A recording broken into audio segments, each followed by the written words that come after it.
जय हिंद साथियों। हर रोज ये कांग्रेसी चिल्लाते हैं कि इन्होंने पाकिस्तान को तोड़ा है। हर रोज ये कांग्रेसी चिल्लाते हैं कि इन्होंने पाकिस्तान को तोड़ा है। अपनी सत्ता की हवस में, अपनी सत्ता की हवस में इन्होंने भारत को तोड़ने का कोई मौका नहीं छोड़ा है। और मैं उदाहरण दूंगा आपको कि इन्होंने भारत को कैसे कैसे फोड़ा है, कैसे कैसे इन्होंने भारत की एकता को इधर उधर मोड़ा है। और कहते हैं कि इन्होंने पाकिस्तान को तोड़ा है। कहां से शुरू करूं इतिहास में? बर्मा को जब अंग्रेजों ने भारत से अलग किया, बर्मा की आम जनता जो है वो भारत से अलग नहीं होना चाहती थी। सिर्फ ब्राउन साहब वहां के चाहते थे, जैसे हमारे यहां ब्राउन साहब मौजूद है, इनके अंग्रेजों के लॉयलिस्ट। कांग्रेस क्या कर रही थी? क्या कांग्रेस ने आवाज उठाई? और यही कारण था कि बर्मा के लोगों ने नेताजी सुभाष चंद्र बोस की आजाद हिंद फौज का साथ दिया अंग्रेजों से देश को आजाद कराने के लिए।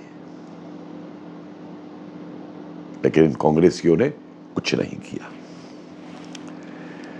अब बात आई है पाकिस्तान को लेकर के। तो राजगोपालाचारी ने क्या प्लान दी थी? ये लोग दूसरों पे आरोप पड़ते हैं। जिन्ना को कायदे आजम किसने बना दिया था? और यही नहीं, 1947 में अंग्रेजों ने केवल हिंदुस्तान और पाकिस्तान में नहीं बांटा था भारत को।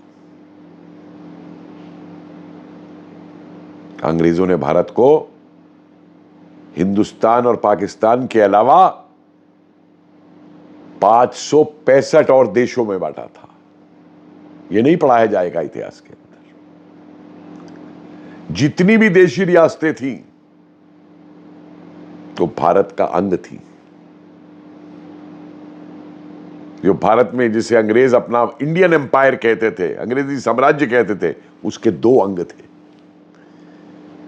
एक प्रांत और दूसरी रियासतें। ये रियासतें थी, ये देश नहीं थे। लेकिन अंग्रेजों ने क्या किया? जाने से पहले इन सब रियासतों को आजाद कर दिया। Paramount sea has left. और आजाद ही नहीं किया, अब इन रियासतों को यह पूरा अधिकार था कि वो स्वतंत्र रहें, भारत के डोमिनियन में मिले या पाकिस्तान के डोमिनियन में मिले। और डोमिनियन में क्यों कह रहा हूं बार बार? क्योंकि दो डोमिनियन बनाए गए थे, आजादी नहीं दी गई थी। खुद एटली के जो प्रधानमंत्री था इंग्लैंड का उस समय, मई 1947 की जिस मीटिंग में निर्णय लिए गए, वो लिखता है कि अब कांग्रेसी हमसे कह रहे हैं लीडर कि देश की आजादी कुछ पीछे टल सकती है 2-3 साल, अगर हमें डोमिनियन स्टेटस दे दो और सत्ता का हस्तांतरण कर दो तो वही बहुत है। और कहता है इसने हमारा काम आसान कर दिया। अब हम दो डोमिनियन, एक हिंदू और एक इस्लामिक डोमिनियन बना सकते हैं। और यही कारण है कि जिंदगी भर जो स्वदेशी स्वदेशी करते थे, इन्होंने एक अंग्रेज माउंटबेटन को भारत का पहला गवर्नर जनरल बनाया, जिसने अपनी शपथ जो है राजा के नाम पे ली थी इंग्लैंड के। और जिस दिन उसके वाइस रीगल लॉज पे, जो आज का राष्ट्रपति भवन है, जो अंग्रेजों का झंडा यूनियन जैक था, वो नीचे नहीं आया था, खुद माउंटबेटन ने लिखा है।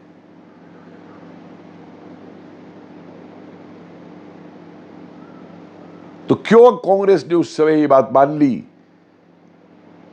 कि देशी रियासतों को आप स्वतंत्र घोषित कर दो? वो घाव आज तक हम झेल रहे हैं। ये नहीं पढ़ाया जाता, आज की जनता को भी नहीं बताया जाता, युवा पीढ़ियों को, कि ट्रेवेंकोर ने भी अपने आप को स्वतंत्र घोषित कर दिया था। जूनागढ़ ने, हैदराबाद, भोपाल का नवाब भी इन्हीं लाइन्स पे बैठा था, और अजमेर की जो रियासत थी नवाब की, वो भी 1956 में जाकर के भारत में मिली है आकर के। और नेहरू खुद देख रहा था, कश्मीर और अजमेर को पटेल से ले लिया था। न जाने कितना संघर्ष सरदार पटेल ने किया इन रियासतों का भारत में विलय कराने के लिए। अंग्रेज तो इन्हें स्वतंत्र कर गए थे, जबकि भारत को स्वतंत्र करके नहीं गए थे। और क्यों स्वतंत्र करके नहीं गए थे, ये भी मैं नहीं कह रहा हूं, मैं तथ्य पे बोलता हूं। 14 अगस्त 1947 का गवर्नमेंट ऑफ इंडिया का गजट उठा के देखिए। प्रधानमंत्री कौन था उस समय अंतरिम सरकार का उस दिन? नेहरू। वो गजट लिखता है, India means dominion of India, Pakistan means dominion of Pakistan. और जो लोग ये कहते हैं ना कि डोमिनियन और इंडिपेंडेंस में कोई फर्क नहीं है, तो मेरे सवाल का जवाब नहीं दे पाते कि जब 1928 के अंदर डोमिनियन स्टेटस का प्रस्ताव गांधी ने रखा, और जब नेताजी सुभाष चंद्र बोस ने उसमें कहा था पूर्ण स्वतंत्रता शब्द लगाइए, तो गांधी ने उसका विरोध किया था, ये तक कह के कि अभी देश हमारा आजादी के लिए तैयार नहीं। और अगर फर्क नहीं है दोनों में, तो फिर क्यों विरोध किया गया था इस समय? क्यों फिर लाहौर में 1929 में पूर्ण स्वतंत्रता की बात की गई? क्यों 26 जनवरी को फिर भारत का स्वतंत्रता दिवस मनाया जाता था? और उसके बाद की सुनिए, जो मैंने बताया कि माउंटबेटन ने तो अपनी शपथ भी राजा के नाम पे ली। आजाद होते हम तो राजा के नाम पे लेते शपथ।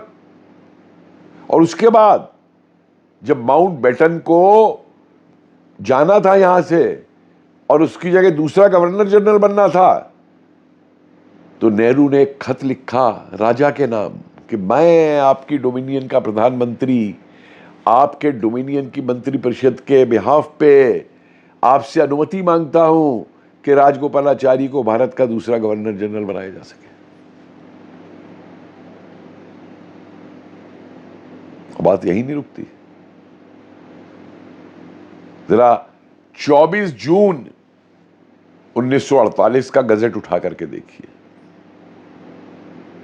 उसमें लिखा है, आज से इंग्लैंड का राजा अपने भारत के साम्राज्य के ऊपर अपने सम्राट के हक को छोड़ता है। 24 जून 1948 के दिन। लेकिन इस पार्टीशन में कई और भी कहानियां हैं। एक वो रेड क्लिफ था, जिसका भारत से कोई लेना देना भी नहीं था, कभी भारत आया भी नहीं था, भारत को समझता भी नहीं था, जिसके जिम्मे काम सौंप दिया गया कि वो भारत की सीमाओं की लाइन खींच दे। मतलब कितना बड़ा इलाका है आप समझ सकते हैं। पूर्वी पाकिस्तान बनाया जा रहा है, उधर पाकिस्तान बनाया जा रहा है, और भारत की सीमाओं की लाइन खींचनी है। और लिखता है, साफ कहा है उसने कि मेरे पे बड़ा दबाव था कांग्रेस की तरफ से कि जितनी जल्दी हो सके इस काम को करो। और नतीजा क्या होता है, जब वो लाइन खींचती है तो करतारपुर साहब जैसी जगह जो 16 या 20 किलोमीटर है केवल उस लाइन से दूर पाकिस्तान के अंदर, सिखों का महान तीर्थ स्थल, उस तक को भारत से बाहर कर दिया जाता है। कहां सो रहे थे चाचा नेहरू उस समय? आवाज नहीं उठा सकते थे। और तो और छोड़िए, अगर श्यामा प्रसाद मुखर्जी अपनी आवाज नहीं उठाते कि बंगाल में हिंदू भी रहते हैं, एक नक्शा बना के भेजा लेफ्टिनेंट गवर्नर को, ये हिंदू इलाके हैं, इसलिए बंगाल का भी विभाजन होना चाहिए। फिर अगर वो आवाज नहीं उठाते तो इन्होंने तो बंगाल भी दे दिया था पाकिस्तान को। तो पाकिस्तान तो कलकत्ता भी मांग रहा था, ये चुप हो गए थे। और ये सारे तथ्य इतिहास में दस्तावेजों में मौजूद हैं, लेकिन सरकारी कांग्रेसी इतिहासकारों ने इन तथ्यों को छुपाया। मालूम सब था इन्हें, लेकिन इन्होंने उनको छुपाया। और फिर एक और बात मुझे बताइए, जब ये पूर्वी पाकिस्तान की सीमा बन रही थी तो जो 22 किलोमीटर का कॉरिडोर दिया गया हम अपने पूर्वोत्तर के राज्यों से जो है संपर्क के लिए, उस समय ये कांग्रेसी नेता कहां थे भाई? क्या किसी ने आवाज उठाई कि ये 22 किलोमीटर का हिस्सा बहुत कम है, ये ज्यादा होना चाहिए? नहीं बोला। कश्मीर की नीति पे बहुत बोला हूं मैं, अलग से भी बोला हूं।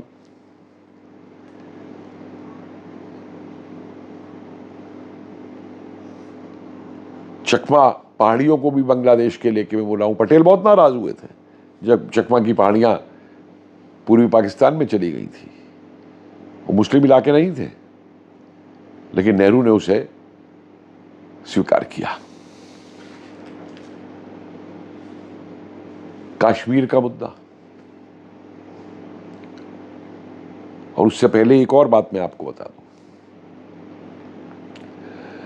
पाकिस्तान ने एक कॉरिडोर की मांग की कि पश्चिमी पाकिस्तान से लेके और पूर्वी पाकिस्तान के बीच तक एक कॉरिडोर दिया जाए उनको, और गांधी ने हां कर दी। और कैसा कॉरिडोर वो बनना था? शर्त यह थी कि इस कॉरिडोर के दोनों तरफ जो बस्तियां होंगी वो भी मुस्लिम बस्तियां होंगी, हिंदू बस्तियां नहीं होंगी। और एक और हिस्सा जो इन्होंने भारत के लिए खोया, उत्तरी पश्चिमी सीमांत प्रांत NWFP, जहां कभी मुस्लिम लीग का वर्चस्व नहीं था, जहां सरदार अपना ये बादशाह गफ्फार खान मौजूद थे, जिन्होंने स्पष्ट कह दिया था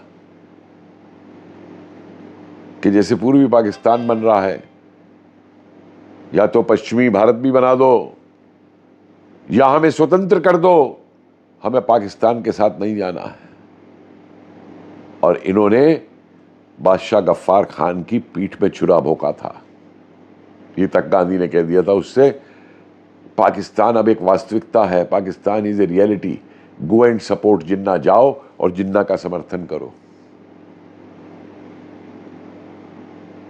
और जिंदगी भर वो और उसका बेटा जो है पाकिस्तान की जेलों में पड़े रहे। तो उस समय के पश्चिमी सीमांत प्रांत को भी इन्होंने भारत के लिए खोया। और फिर कश्मीर का मुद्दा, उससे पहले ही 50 करोड़ दे दिए पाकिस्तान को। गांधी भूख हड़ताल पे बैठ गए थे माउंटबेटन के कहने पे। कभी किसी किताब में लिखा है, दस्तावेजों में मौजूद है, माउंटबेटन के खुद के उसमें मौजूद है, वाइस रॉयल्टी की रिपोर्ट में और सब में, कि मैंने गांधी से कहा कि 50 करोड़ दिए जाने हैं पाकिस्तान को। गांधी ने कहा सही बात है, और गांधी ने अमृता कौर को भेज दिया नेहरू के पास। पटेल ने उस समय कैबिनेट मीटिंग में पहली बार यह कहा था, नॉट ए सिंगल पाई, एक पैसा भी नहीं दूंगा। और उसके बाद गांधी भूख हड़ताल पे बैठ जाते हैं। और नेहरू का खत है कि गांधी ने भूख हड़ताल पे बैठ के अब मेरा काम आसान कर दिया है, और 50 करोड़ रुपया पाकिस्तान को दिया गया। कहां काम आया वो पैसा? जब हम पे कश्मीर पे पाकिस्तान हमले कर रहा था, उस समय काम आया। फिर कश्मीर के अंदर जब ये आतंकी आने शुरू हुए पाकिस्तानी सेना के साथ, तो सरदार पटेल ने उस समय कहा था कि हमें वायुसेना का इस्तेमाल करके जिन दर्रों से आ रहे हैं वहां बमबारी करनी चाहिए जिससे ना आ सकें। नेहरू ने उसको भी दरकरार कर दिया। और यही नहीं, जो युद्ध विराम किया पाकिस्तान के साथ, भारतीय सेना ने स्पष्ट कर दिया था कि जब तक हम एक एक पाकिस्तानी को बाहर ना निकाल दें कश्मीर से, तब तक युद्ध विराम नहीं करना। पर चाचा जी ने किया, क्योंकि एडविना माउंटबेटन का फोन आ गया था। खुद उसकी लड़की पामिला लिखती है कि मेरे पिता माउंटबेटन ने कहा मेरी मां से कि तुम नेहरू को फोन करो कि युद्ध विराम कर ले। और मेरी मां ने पूछा था कि क्या नेहरू मान जाएगा, तो उसने कहा तुम फोन करोगी तो मान जाएगा। और इस प्रकार से पैदा हुआ वो आजाद कश्मीर, जिसे पाकिस्तानी आजाद कश्मीर बोलते हैं, हम जिसे पाक ऑक्युपाइड कश्मीर कहते हैं, पाक अधिकृत कश्मीर कहते हैं, जो आज भी हमारे लिए एक जख्म बना हुआ है।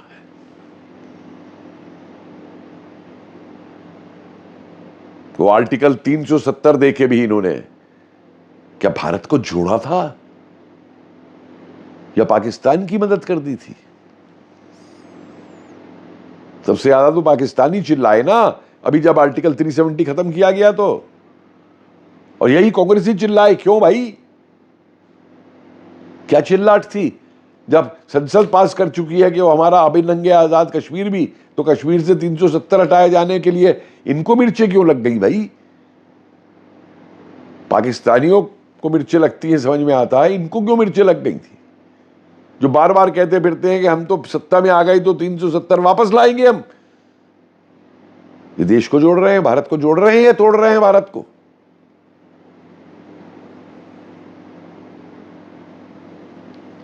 ना जाने कितनी इस तरीके की इनकी हरकतें हैं। चीन को लीजिए, सरदार पटेल ने अपने देहांत से 1 महीना पहले एक खत लिखा था नेहरू को, क्योंकि नेहरू एक किसी मंत्रिमंडल की मीटिंग में चीन का मुद्दा लाए थे। तो सरदार पटेल ने कहा था कि मुद्दा ऐसे नहीं हो सकता, इस पे विचार करने के लिए समय चाहिए। और फिर एक खत लिखा नेहरू को, जिस खत के अंदर मैं हैरान होता हूं उस खत को पढ़ने के बाद में। आप भी पढ़ सकते हैं, आप अगर वेबसाइट पे ढूंढेंगे Sardar Patel's letter to Nehru on China, मिल जाएगी आपको, कि जो चीन ने किया भारत के साथ वो सारी चीज सरदार पटेल ने कह दी थी अपने उस पत्र के अंदर कि चीन ये करेगा। और यही नहीं कहा था, चीन से कैसे निपटना चाहिए उसके सुझाव भी दिए थे कि कैसे पूर्वोत्तर की राज्यों के अंदर हमें जनता का और विश्वास जीतना है, कैसे हमें अपने वहां पे जो चीन को रोकने के लिए सेनाएं ज्यादा ली जानी है, कैसे वहां पे सड़कें और इंफ्रास्ट्रक्चर और बनाना है, सारी योजना दी थी। लेकिन वो खत फेंक दिया गया था डस्टबिन के अंदर, जिससे कश्मीर के मुद्दे को ले गया था वहां पे, माउंटबेटन के कहने के ऊपर, यूएन के अंदर। और चीन लगातार भारत की सेनाओं में घुसपैठ करता रहा। हमारे सेना के जनरल थमैया ने विरोध भी प्रकट किया, बताया भी कि उस समय का defence minister Krishna Menon, Mountbatten ने 3 जगह लिखा ये कृष्णा मेनन मेरा एजेंट था नेहरू के पास, मुझे जो करवाना होता था मैं इसको बोल देता था। 2 जनों को ही बोलता था, कृष्णा मेनन को बोलता था या अपनी पत्नी को बोलता था, एडविना को। वो कृष्णा मेनन और नेहरू इनके कृष्णा मेनन का साथ देते हैं, थवैया को फटकारते हैं, पार्लियामेंट तक में उसकी बुराई की जाती है सेना की हमारी। क्योंकि इनका तो हाल ये हो गया था कांग्रेसियों का साथियों कि ये तो ये कह रहे थे कि हमें भारत को सेना की जरूरत ही नहीं है, हम तो बड़े शांति प्रिय देश हैं, हम तो गांधीवादी हैं, हम तो अहिंसा के देश हैं। ये सोच थी इन लोगों की, जबकि गिद्ध की तरह पाकिस्तान और चीन दोनों हमारे पे आंखें लगाए बैठे हुए थे। और यही नहीं, पाकिस्तान से वो नेहरू ने संधि करके इंडस वाटर ट्रीटी, जिसपे जो अभी अभी चर्चा में है, जो रोक दिया गया है, पाकिस्तान को तोड़ा नहीं था, बल्कि पाकिस्तान को वरदान दिया था, पालन पोषण का वरदान दिया था, जीवित रहने का वरदान दिया था। और ये कहते हैं हमने पाकिस्तान को तोड़ा। 1961 में पाक अधिकृत कश्मीर से लगा हुआ उधर लद्दाख के ऊपर जो अकासाई चीन का इलाका है, उस इलाके को पाकिस्तान ने चीन को दे दिया। और हमारे चाचा नेहरू जी संसद में क्या कहते हैं कि एक ऐसा इलाका जहां तिनके भी नहीं उगते, वो चीन को दे दिया है पाकिस्तान ने। त्यागी जी ने उठ के कहा था, सहारनपुर से सांसद हुआ करते थे, कि मेरा सिर गंजा है। इसका मतलब ये तो नहीं कि मैं अपना सिर कटवा लूं, आपका भी सिर गंजा है, क्या हम अपना सिर कटवा लें? तो चुप रहे थे। क्यों भाई? तो ये भारत टूट रहा था या भारत को जोड़ा जा रहा था? और 1962 की तो दास्तां ही अलग है बिल्कुल।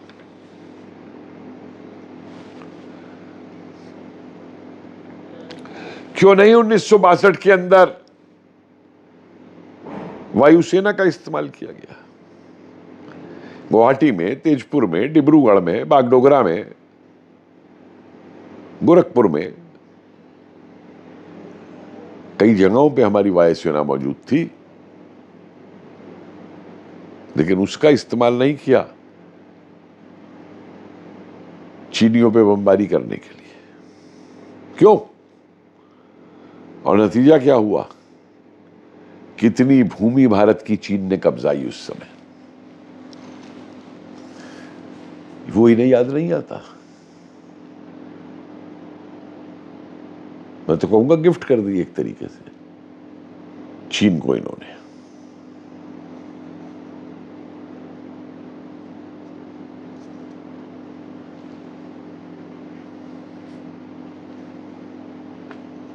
सन 65 में एक लाल था भारत का, एक बहादुर था भारत का, एक शास्त्री था भारत का, लाल बहादुर शास्त्री, जिसने पाकिस्तान को मुंह तोड़ जवाब दिया था, जिसके एक निर्णय ने सारी दुनिया को हैरान कर दिया था। जब अंतर्राष्ट्रीय सीमा को लांघ करके उन्होंने हमारे सैनिकों को आदेश दिया था लाहौर का फ्रंट खोलने का, और इच्छुगिल कानाल तक हमारी सेनाएं पहुंच गई थी। लाल बहादुर शास्त्री जी खुद गए थे इच्छुगिल कानाल तक, लेकिन उनका भी कत्ल करवा दिया गया। जी हां, कत्ल करवा दिया गया। तो मालूम है उनके बारे में क्या कहा जाता था? अब तो बहुत जगह से ये बात आ चुकी। ये परिवार मानता था, फैकू परिवार, कि हमारे घर का नौकर प्रधानमंत्री बन गया। चलिए, अब 71 की बात कर लेते हैं, 70-71 की। एक बात मत भूलिए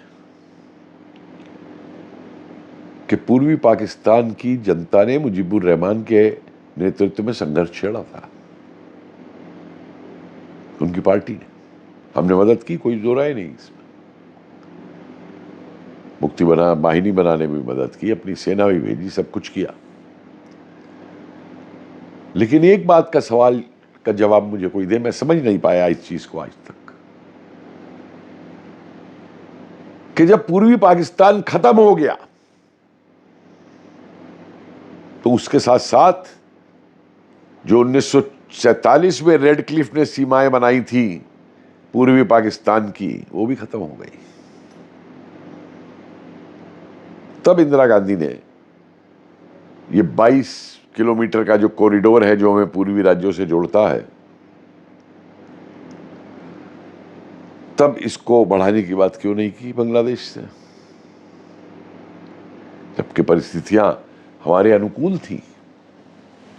तो भारत को तोड़ा या भारत को जोड़ा? उस समय चकमा हिल को अलग करने की बात क्यों नहीं की गई? वहां तो सब ट्राइबल्स है ना, मुस्लिम पॉपुलेशन तो नहीं है ना वहां पे। तो भारत को जोड़ने की बात थी या तोड़ने की बात थी? और यही नहीं, जब भुट्टो ने चमचागिरी की, मक्खन लगाया शिमला में, madam I am in your hands, मैं आपके हाथों में हूं, आप तो युद्ध जीत चुकी हैं, लेकिन अगर ये 93,000 वापस नहीं किए गए सिपाही तो मेरी राजनीति खत्म हो जाएगी, लोकतंत्र खत्म हो जाएगा पाकिस्तान के अंदर। और वो 93,000 सिपाही पाकिस्तान को दे दिए गए बिना शर्त, कोई शर्त नहीं रखी थी। अब ये 93,000 सैनिक उनको देके हमने पाकिस्तान को तोड़ा या पाकिस्तान को मजबूत बनाया? और एक बात और याद ध्यान रखिए कि इनमें से बहुत सारे सैनिक ऐसे थे, अधिकांश, जिन्होंने बांग्लादेश में मुस्लिम बंगाली महिलाओं के बलात्कार किए थे, घर जलाए थे, लूटा था, जो युद्ध अपराध की श्रेणी में आता है। और मुजीबुर रहमान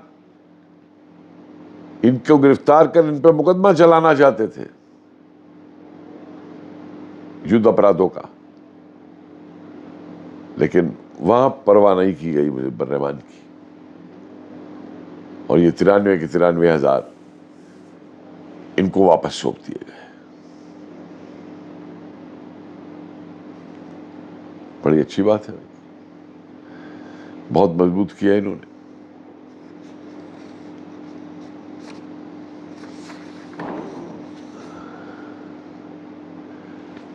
अब आइए इस बात को भी अच्छी तरह समझ लें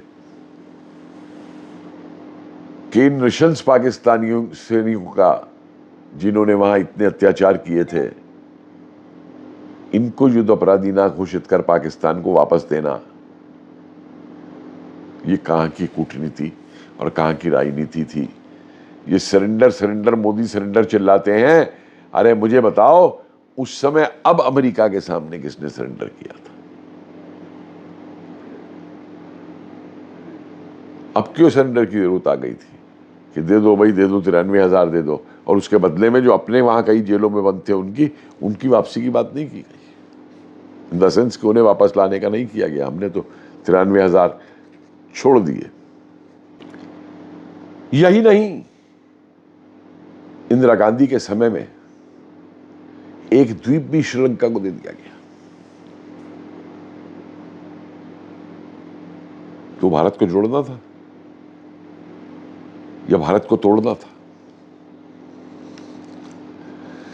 कश्मीर के अलगाववादियों को, और अलगवादियों को ही नहीं, है तो शेख अब्दुल्ला के जमाने से, जैसे मैंने बताया, 370 बनाना और ये सब करना।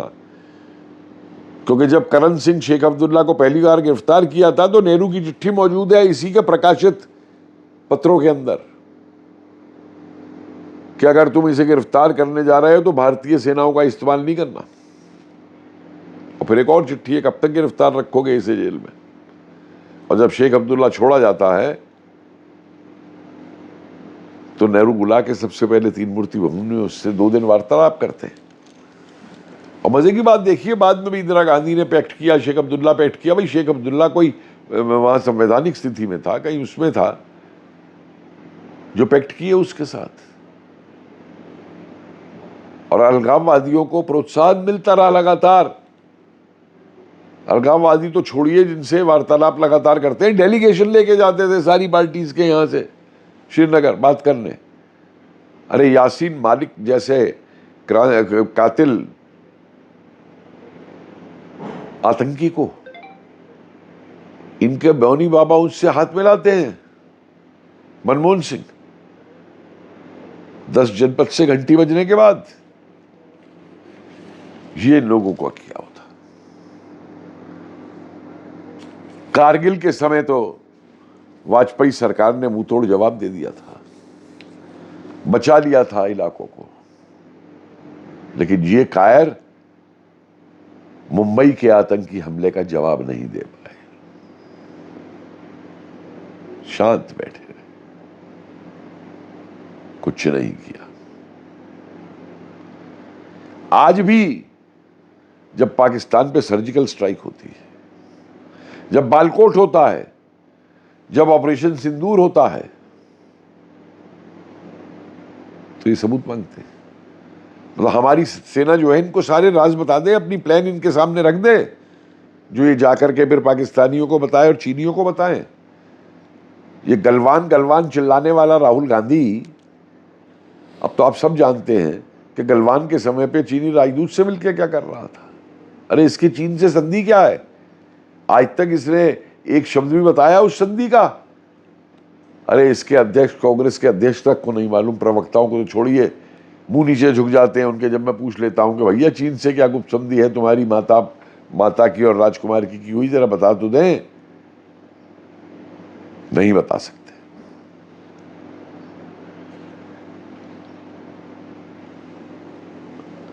रफेल रफेल रफेल हमारे समय में तो इतना सस्ता मिल रहा था, भाई लिया क्यों नहीं था तुमने? हमारी सरकार चली गई। सरकार क्यों गई? तुम्हारे भ्रष्टाचार की वजह से गई। और राफेल उस समय तुम कहते हो सस्ता था, अब जो राफेल लिया गया, हाँ उसकी कीमत ज्यादा है, पर क्यों कीमत ज्यादा है? क्योंकि उसके साथ बहुत सारे उसमें ऐसे यंत्र और अस्त्र लगाए गए हैं जिससे कीमत बढ़ी है। और तुम चाहते हो तुम्हारे सामने बता दिया जाए कि कौन कौन से उसमें शस्त्र और अस्त्र लगे हैं, क्या क्या उसमें वो आईटी के वो लगे हुए हैं, ताकि तुम बता दो पाकिस्तानियों को और चीनियों को, हमारे राज बता दो सेना के सारे। अरे रूस हमारा इतना अच्छा मित्र है, हमने राफेल से खरीदे, रूस फ्रांस की नहीं बनती। रूस ने तो हमारे पे उंगली नहीं उठाई कि तुमने राफेल क्यों खरीद लिए।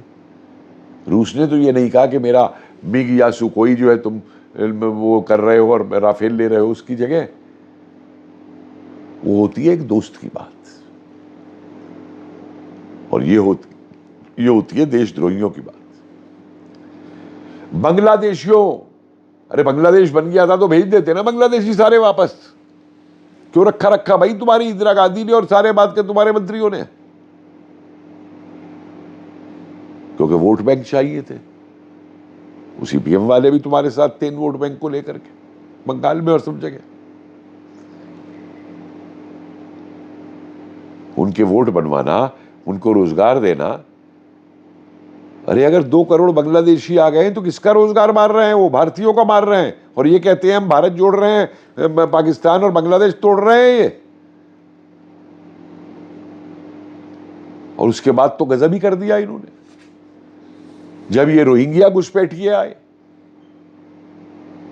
जम्मू तक पहुंचा दिए गए। जम्मू कैंटोनमेंट के बाहर आर्मी के बस्ती बना ली उन्होंने।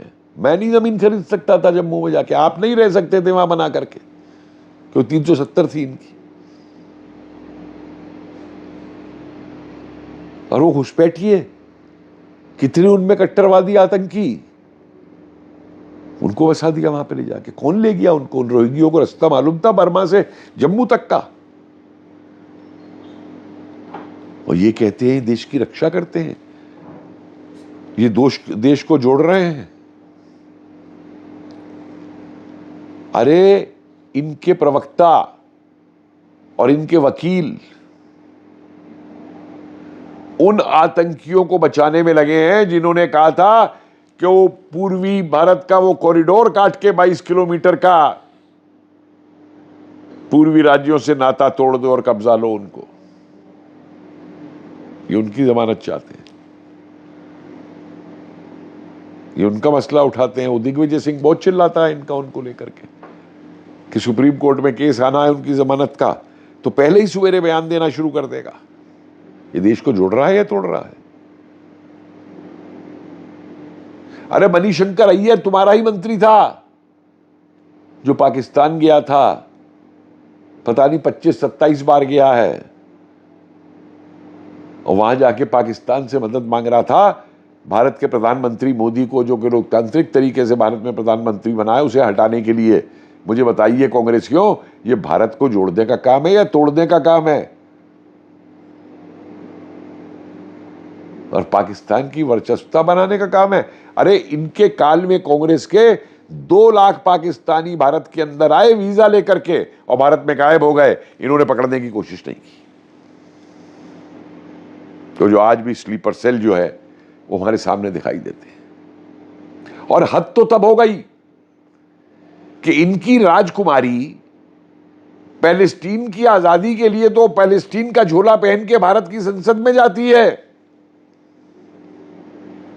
लेकिन बांग्लादेश के कठमुल्ले जब कहते हैं हम गजवा हिंद करेंगे, गजवाए बिहार करेंगे, गजवाए उत्तर प्रदेश करेंगे, गजवाए बंगाल करेंगे, तब इन कांग्रेसियों के मुंह से जबान नहीं खुलती इनकी। मुझे एक इन कांग्रेसी नेता का वक्तव्य दिखा दीजिए जिसने कहा हो कि हिम्मत है तो करके देखो, हम भारतवासी तुम्हें जवाब देंगे। एक कांग्रेसी का बयान देख दीजिए। वही साथी है इनके भी, वो अखिलेश बहुत बड़ा यूपी का चैंपियन बनता है, गजवा उत्तर प्रदेश पे मुंह बंद हो गया था, क्यों? मुस्लिम वोट चाहिए। यही बिहार में लालू और यादव ही है, जब उन्होंने काम गजवा बिहार करेंगे, और यही ममता वहां पे बंगाल के अंदर जब उन्होंने काम गजवाए बंगाल करेंगे। लेकिन इनके मुंह से वो नहीं निकलता। अरे ये तो सर तन से जुदा का जो नारा लगाते हैं, ये उनको भी नहीं दुत्कार सकते। बड़े प्यारे हैं उनके लिए, बात करते हैं अहिंसावाद की, गांधी की। ये इनका अहिंसावाद है कि जो सर तन से जुदा के नारे लगाते हैं उन्हें भी ये बचाने पहुंच जाते हैं। आप इस कांग्रेस से क्या उम्मीद करेंगे इस देश की रक्षा की, जो सुप्रीम कोर्ट में जाके भगवान राम के अस्तित्व को भी नकार देती है, जिसके काल में रामेश्वरम में समुद्र वाला सेतु तोड़ने की पूरी योजना बना ली गई थी।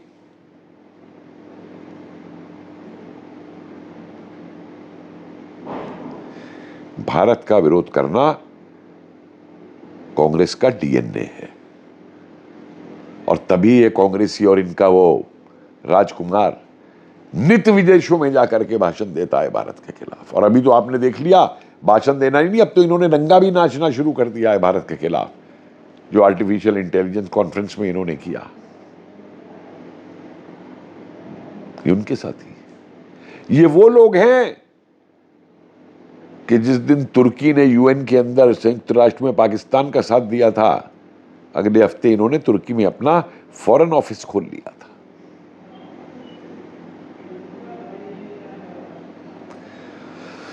सत्ता की हवस ने इनके दिमाग इतने सुझा दिए हैं,